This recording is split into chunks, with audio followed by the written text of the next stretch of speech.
Russia's defense ministry reported Tuesday that its forces had struck Ukrainian energy infrastructure and other targets as well, while Ukraine reported concentrated attacks in the Pokrovsk direction. According to the daily briefing of the Russia's defense ministry, its troops targeted Ukrainian energy infrastructure supporting military facilities, troop deployment points, and also foreign mercenary bases during the past 24 hours. On the same day, the General Staff of the Armed Forces of Ukraine reported 86 clashes along the front lines as of Monday afternoon, with 37 of them in fact taking place in the Pokrovsk region. Ukrainian forces meanwhile are working to contain Russian advances as per a report from Kyiv. Staying with the region, Ukrainian President Volodymyr Zelensky has said that he has instructed his team to intensify all contacts with the American side. Now, his comments came a day after US President Donald Trump said that the US will have to send more weapons to Ukraine, dramatically reversing a previous announcement of a pause in critical weapons. In fact, previously approved firepower deliveries to Kiev. In his lightly address, Zelensky also mentioned implementing sanctions against China as he accused Beijing of supplying ammunition components to Russia. Shifting our focus to West Asia, where the Palestinian death toll in the Gaza Strip has risen to 57,575, with 136,000 more injured since the conflict between Hamas and Israel erupted on the 7th of October 2023. Gaza's health authorities said in a statement on Tuesday that in the past 24 hours alone, the Israeli military operations have killed 52 people and have injured another 262 in the enclave.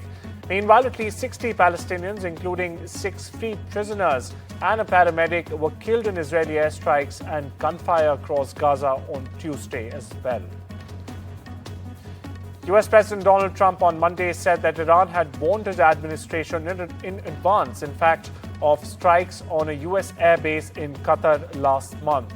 Iran launched a limited missile attack on the Al Udeid airbase in Qatar on the 23rd of June, retaliating for the American bombing of its 3 nuclear sites.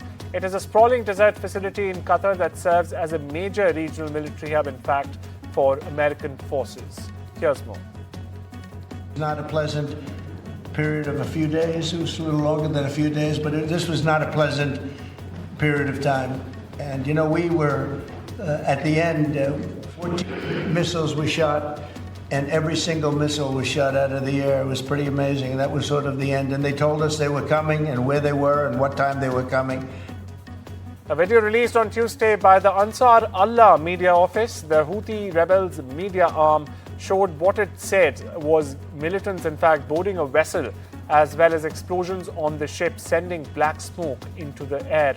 The Houthis on Sunday attacked the Liberian-flagged Greek-owned bulk carrier Magic Seas with drones, missiles, rocket-propelled grenades, and also small arms fire, while forcing its crew of 22 to abandon the vessel loaded with fertilizer and steel billets for Turkey. The gunmen stormed the ship's bridge, running over broken glass. They then appeared in drone footage chanting the Houthi slogan, "God is the greatest, death to America," and so on. Finally, explosives likely planted on the vessel exploded, sinking it totally, as you see on your screens right now. 30 years after the Srebrenica massacre, members of the United Nations General Assembly are calling on each other to protect human dignity. The Srebrenica killings were the crescendo, in fact, of Bosnia's 1992-95 war, which came after the breakup of Yugoslavia unleashed nationalist passions and also territorial ambitions that set the Bosnian Serbs against the country's 2 other main ethnic populations, the Croats and the Bosniaks. In fact, on the 11th of January 1995, Serbs overran the Srebrenica, at the time a UN-protected safe area. Not only this, they separated at least 8,000 Bosniak men and boys from their wives, mothers, and sisters and slaughtered them.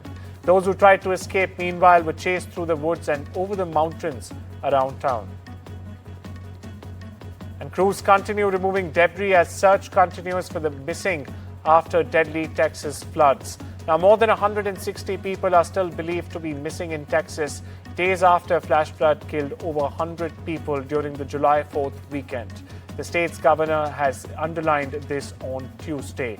Meanwhile, search and rescue teams are using heavy equipment to untangle and peel away layers of trees, unearth large rocks in riverbanks, and also move massive piles of debris that stretch for miles in the search for the missing people. Crews in airboats, helicopters, and on horsebacks also, along with hundreds of volunteers, are part of one of the largest, in fact, search operation in the state's history. Those reported missing are in the Kerr County, where most of the victims have been recovered so far. Meanwhile, this is what Governor Greg Abbott had to say. Just in the Kerr County area alone, there are 161 people who are known to be missing. And again, that comes from combined law enforcement efforts, 161 known people who are missing. Know this, we will not stop until every missing person is accounted for.